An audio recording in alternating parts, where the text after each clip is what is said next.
ख़ुवातीन हज़रात, आज का रिव्यू कुर्लुस ओरहान के बारे में है। और एक मुसलमान सरदार जो है वो जाता है बुरसा, और बुरसा में जाकर ईसाइयों को बताना शुरू करता है कि ओरहान में तकरीबन तमाम तर वही खूबियाँ मौजूद हैं जो कि उसके बाप अर्तुगरुल में और उसके बाप में मौजूद थी।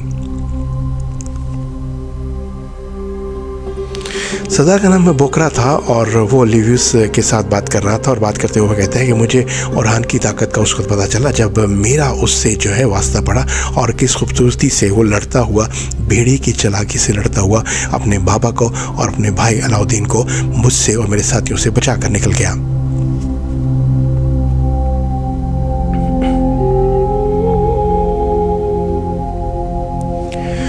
बोकरा मज़ीद बताता है कि उसके हाथ में, उसकी तलवार में वही काट है जो कि अर्तुल गाज़ी के हाथ में थी, और उसकी नज़र में वही चालाकी और तेज़ी मौजूद है जो कि उसके बाप उस्मान के पास थी, और वही उसका सारे का सारा जो है ख़याल है और लड़ने का तरीका है वही अपने बाप की तरह है, अपने दादा की तरह है। और ऐसा लगता है बसा औकात के जैसे अर्तुगरुल गाज़ी या उस्मान ज़िंदा होकर वापस आ गया है।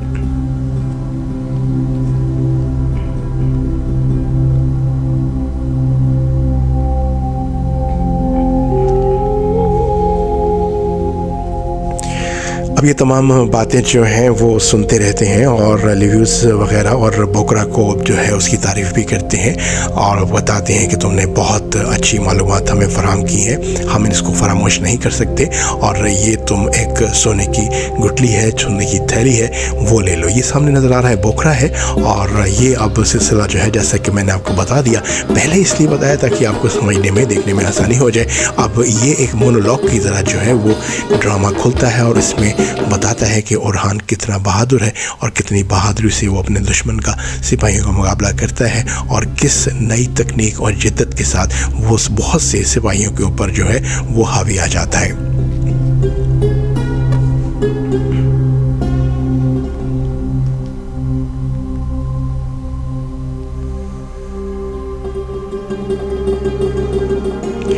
इसके पीछे उनके कुछ क्लिप्स मैंने लगाए हैं ताकि आप ओरहान की महारत देख सकें कि अपने बाप उस्मान से और अर्तुगरुल गाज़ी से वो किसी सूरत भी कम नहीं है।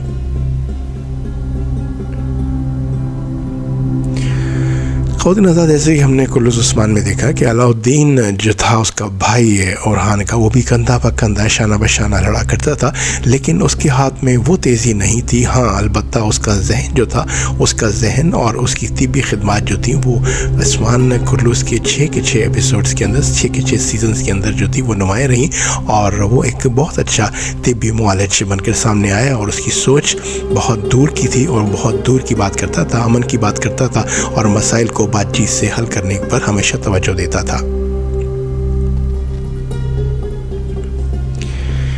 गर्जी के बोकरा को जो है बुरसा के जो ईसाई सरदार हैं वो बहुत खुश होते हैं और कहते हैं कि तुमने हमें जो मालूमात फराहम की हैं उससे हमें बहुत फ़ायदा हुआ, और बहुत तुम्हारा शुक्रिया, और ये तुम सोने की थैली जो है अपने इनाम के तौर पर अपने पास रख लो।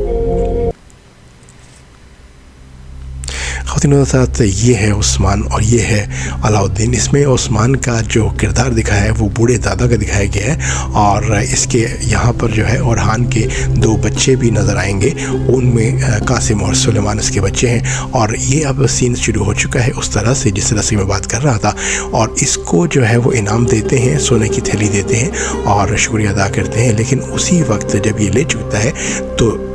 लिवियस जो कि एक ईसाई तकफूर है उसका गला काट देता है और कहता है कि जो मालूमात मैंने इससे हासिल करनी थी वो तो मैंने इससे हासिल कर ली,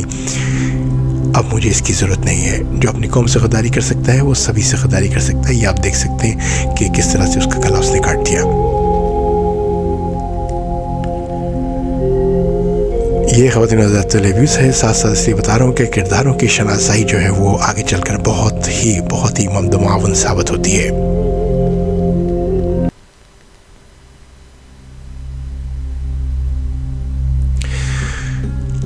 आगाज़ में उसके साथी सरदार ने इस अमल को पसंद नहीं किया कि लिवियस ने बोकरा को कत्ल कर दिया, लेकिन फिर भी उसके कंधे को सहलाता हुआ, शाबाश देता हुआ आगे निकल गया।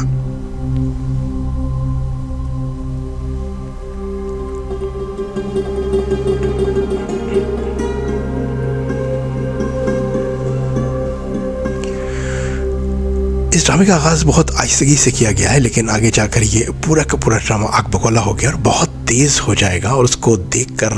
यकीन नहीं आता कि इतनी आहिस्तगी से शुरू होने वाला ड्रामा जो इतना तेज़ किस तरह से हो गया।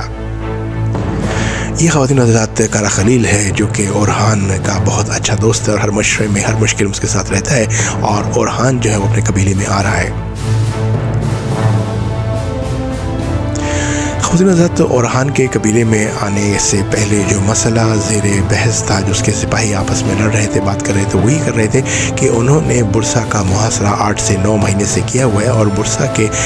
नज़दीक जितने छोटे मोटे देहात गाँव वगैरह थे वो सभी के सभी जो है वो काई कबीले वालों ने ख़त्म कर लिए थे। उनको जो है वो अपने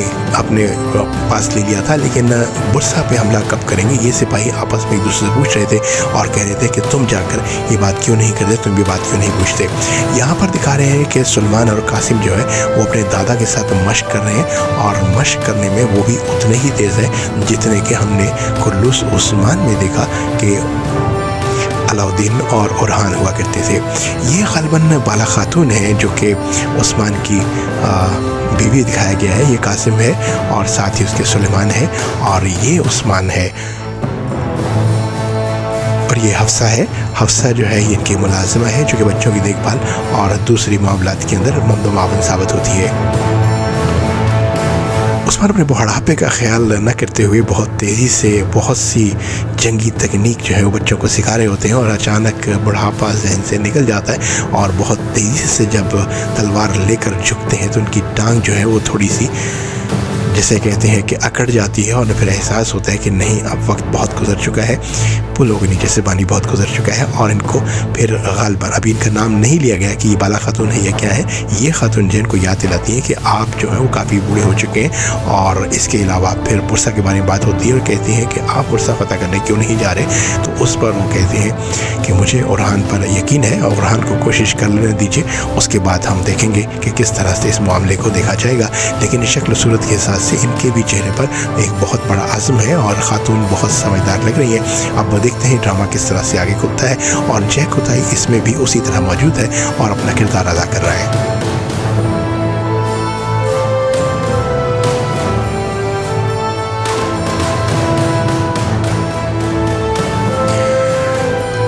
यहाँ पर कारा खलील को बहुत ज़्यादा अहमियत दी गई है और जय कुताई जो है वो खबरें लाता है। और जय कुताई का तारुफ ये है कि ये पहले मंगोल सरदार हुआ करता था और फिर ये आकर काई कबीले मिल गया। और कारा खलील ने और ओरहान ने वक्त देखकर बुरहान को घुसा दिया था बुरसा के किले के अंदर। और बुरसा के किले के अंदर बुरहान जो है कबूतर के ज़रिए जो है एक मालूमात फराहम करता है कि आज रात सिलसिला खुला होगा और आज आकर हमला कर सकते हैं। तो उस रात के लिए ओरहान अपने सिपाहियों को लेकर बुरसा किले के बाहर पहुंच जाता है और बुरहान का इशारे का इंतज़ार करना शुरू कर देता है, क्योंकि सारे के सारे ये चुप कर बैठे हैं। ये तुर्गुत गाजी हैं जो कि उस्मान के साथ भी कंधा बंधा लड़े हैं। और फिर उसके बाद जब उस्मान का इशारा होगा तो ये सारे के सारे जो है ये किले के अंदर दाखिल हो जाएंगे और फिर आगे देखते हैं कि क्या होगा। अब यहाँ पर ओरहान जो है वो बुरहान के इंतज़ार कर रहा है। बुरहान ने इशारा दे चुका है और सिपाहियों को कुछ मार भी चुका है और अब अपने हाथ से अपने ज़ोर से बुरहान को भी दिखाया गया। थोड़ा सा वो बूढ़ा हो गया। कारा खलील भी वो गौर से देख रहे हैं, सामने कारा खलील है ये और ये अलाउद्दीन भी वहाँ पहुँचे हुए हैं। तो सिलसिला ये था कि इन्होंने ये फैसला किया था कि सारे सिपाही इकट्ठा फैसला करके इकट्ठे किले के अंदर दाखिल नहीं होंगे, बल्कि आहिस्ता आहिस्ता ग्रुपों की शक्ल में दाखिल होंगे। और ये है बुरहान का इशारा कि तुम हमला कर सकते हो। ये हमला का इशारा देखते साथ ही बुरहान जो है अपने सिपाहियों को लेकर किले की तरफ, बुरसा किले की तरफ जो है वो यलगार करता है और यलगार करता हुआ आगे बढ़ता हुआ अल्लाह अकबर के नारे लगाता हुआ किले में घुसता है और उनके सिपाहियों को गाजर मूली की तरह काटना शुरू कर देता है। जबकि बाकी सिपाही पीछे बैठकर झाड़ियों में इंतज़ार करते हैं कि जैसे ही हमें इशारा मिलेगा तो हम भी बुरसा किले के अंदर दाखिल हो जाएंगे। बहुत अच्छी हिकमत अमली नज़र आ रही थी, लेकिन कहीं ना कहीं कोई ना कोई चीज़ कभी भी मुकम्मल नहीं होती। और जब आप दुश्मन से उसके घर पर लड़ने जाते हैं तो दुश्मन का घर होता है। उसने बहुत से इंतजाम ऐसे किए हुए थे जो आपकी कभी सोच में आ भी नहीं सकते। कुछ शायद यहाँ पर भी इसी तरह का सिलसिला हुआ है।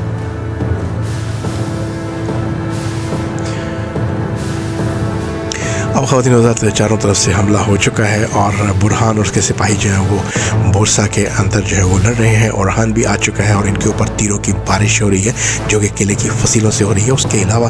गर्म तारकोल, गर्म कोयले वो भी यहाँ पर सिपाही के ऊपर फेंके जा रहे हैं। आग भी उस पर लगा दी गई है और एक जहन्नम की सी सूरत हाल जो है वो पैदा कर दी गई है, क्योंकि बसा औकात बहुत से सिपाही, बहुत से इंसान ऐसे होते हैं जो कि आग से बहुत ज़्यादा डरते हैं, जो कि अपना खौफ नहीं बताते, लेकिन आग को देख कर मुझे बेचैनी फैल जाती है, वो नाकाबिले बयां है।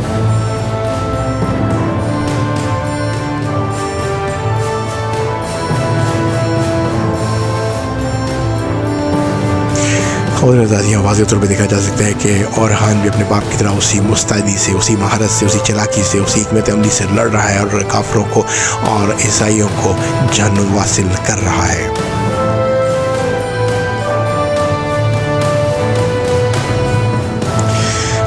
जैसा कि मेरा वतीरा है कि मैं थोड़ा सा आपको पहले से बाखबर रखता हूँ ताकि आपको बात समझने में ज़रा आसानी हो कि वो सीन गुजर जाते हैं, फिर कितना सीन पीछे करेंगे, क्या कुछ करेंगे, तो वो मज़ा, वो कंटिन्यूटी जो है वो ख़त्म हो जाएगी। तो यहाँ पर लड़ते हुए जो दरवाजे थे वो तो बुरहान ने खोल दिए थे और ओरहान और उसके साथी अंदर आ गए थे। अब इनका मुकाबला जो है फसीलों पर खड़े हुए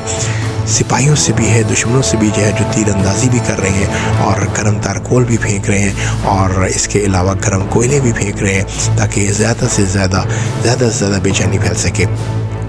लेकिन हुआ क्या, अभी कुछ लम्हे हमें इंतज़ार करना पड़ेगा। उसके बाद बहुत सी चीज़ें हमारे सामने खुलकर सामने आ जाएंगी। ये बाहर सिपाही तुर्गत गाजी अपने कुछ सिपाहियों को लेकर बैठे हुए और इंतज़ार कर रहे हैं कि ओरहान और बुरहान हमें जब इशारा करेंगे तो हम आ जाएंगे। ख़वातीन हज़रात, ये खाद थी जिस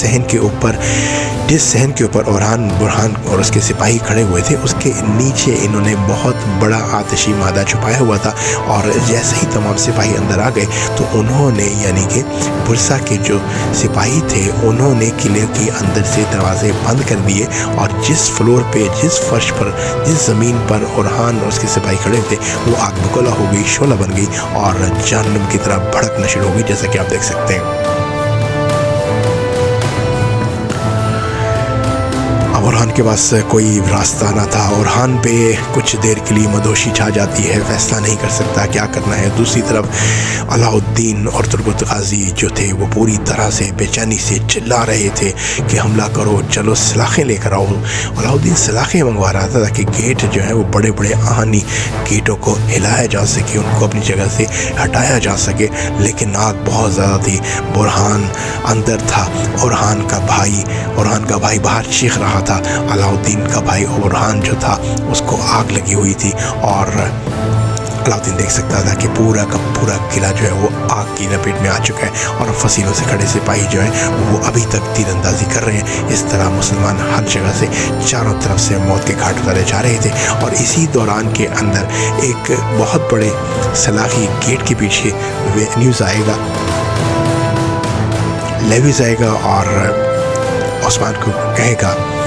ओरहान को कि तुम्हें मज़ा आ गया, बुरसा फतह करने का नशा तुम्हारा उतर गया। और यहाँ पर जो है वो बहुत ही अफसोस का, बहुत तकलीफ़ का मुकाम होगा। ख़वातीन आप देख सकते हैं कि ऐसे हालात के अंदर जिसमें ओरहान के जिस्म पर आग लगी हुई है, लेकिन उसकी आँखें जो है, उसका जिस्म जो है वो कहीं और कुछ और सोच रहा है और उसका दिमाग जो है हिकमत अमली के बारे में सोच रहा है कि गलती कैसे हो गई, इतनी बड़ी गलती कैसे हो गई जिसमें सिपाही उसके मर रहे हैं, जल रहे हैं, भुन रहे हैं, लेकिन परेशानी है। और जंग में ये भी मुतवक्के होता है। ये है वो फसीलें जहाँ से तीरंदाजी हो रही है और गर्म कोयला फेंका जा रहा है, तारकुल फेंकी जा रही है और एक मंजर है, एक जिसे कहते हैं ना कि ढालों से आप तीर भी रोक रहे हो और आप अटैक नहीं कर सकते, आप हमला नहीं कर सकते, क्योंकि जब भी जंगी हिकमत अमली में जो दुश्मन भी ऊपर जाकर बैठ जाता है उसका पल्ला भारी होता है, क्योंकि ऊपर से सब चीज़ें देखना आसान होता है और निशाना भी ऊपर से नीचे की जाने बहुत अच्छा लगता है। यहाँ पर ओरहान के तमाम तरह से भाई अपने आप को बचाने में मशगूल, और ये देखिए कि जो उनकी ढालें हैं उसके ऊपर उन्होंने कोयला फेंक दिया है, तारकुल फेंक दिया है और अब तीर मारेंगे तो उनकी ढालों पर जो टीन की छत है उसको भी आग लग जाएगी।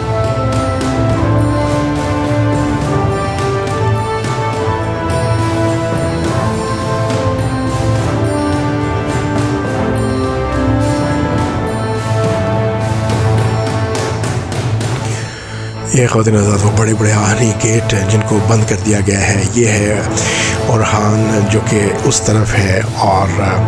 अलाउद्दीन इस तरफ है और तुर्कत गाजी इस तरफ है और ये लेविस आ गया और लेविस आवाज़ देकर कहेगा ओरहान को, क्या तुमने इतना ही आसान समझा था बुरसा को फतह कर लेना, हासिल कर लेना। लेकिन इस तंज की गुफ्तगू ये सामने के लेविस खड़ा है, ओरहान पर कुछ असर नहीं होता क्योंकि खून जो है वो हमेशा से बहुत ही अहमियत का हामिल होता है और ऐसी बेतहाशा जंगें उसके बाप और दादा ने देखी हुई। आग और तीरों की यलगार जो है उसको कहीं से भी अपने इरादे को पीछे करने में बिल्कुल भी कामयाब नहीं होंगे। सबसे ख़तरनाक जो मंजर था वो ये था, ये फसीलों पे खड़े हुए सिपाहियों को कोई हिट नहीं कर सक रहा था क्योंकि नीचे जो थी वो बेचैनी फैली हुई थी और सिर्फ जान बचाने की कोशिश की जा रही थी और किसको अटैक करना है, किसको मारना है, कुछ समझ नहीं आ रहा था। और रात का वक्त था, ये घूर कर आंखें फट कर देख रहे थे लेकिन कुछ भी समझ नहीं आ रहा था कि हिकमत अमली, जंगी हिकमत अमली हमारी जो है वो इस वक्त फेल हो गई है और आने वाले वक्त में हमें कितना बड़ा खमियाजा भुगतना पड़ेगा, जान और माल की कितनी कुर्बानी देनी पड़ेगी, कितने सिपा, कितने हमारे सरदार जो है वो जामे शहादत नोश करेंगे। ये वो तमाम सभी सवाल थे जो कि ओरहान और बुरहान के जहन में थे और अलाउद्दीन बाहर से पूरी कोशिश करता हुआ और आखिरकार सलाखें डालकर इन आहनी गेटों को थोड़ा सा ऊपर करने में कामयाब हो जाएगा और एक के बाद दीगरे इक्का दुक्का करके सिपाही जो है वो किले के अंदर दाखिल होना शुरू हो जाएंगे और जैसे जैसे सिपाही अंदर दाखिल होते थे उनके ऊपर तीरों की बारिश होती थी और हालात पहले से भी बहुत ख़राब होते जा रहे थे। ये देखा होती नज़ात पहली किस जो पलक झपकते में ख़त्म हो गई। दिल तो बहुत था कि आगे भी बात की जाती लेकिन वक्त से इजाज़त नहीं दे रहा। पहली किस्त को हम यही रोकते हैं और इस उम्मीद के साथ और इस हम परेशानी के साथ कि ओरहान के साथ क्या होगा, क्या ओरहान निकल सकेगा, क्या आग बुझ सकेगी, क्या बुरहान बच सकेगा, क्या लेविस मज़ीद सिपाही भेजकर सब कुछ ख़त्म कर देगा। तो ज़रूर जो है सब्सक्राइब कर लीजिएगा, लाइक कर लीजिएगा और हमारे साथ रहिएगा क्योंकि हम बहुत जल्द ओरहान की दूसरी किस्त लेकर भी आपकी खिदमत में हाजिर होंगे। अल्लाह निगहबान।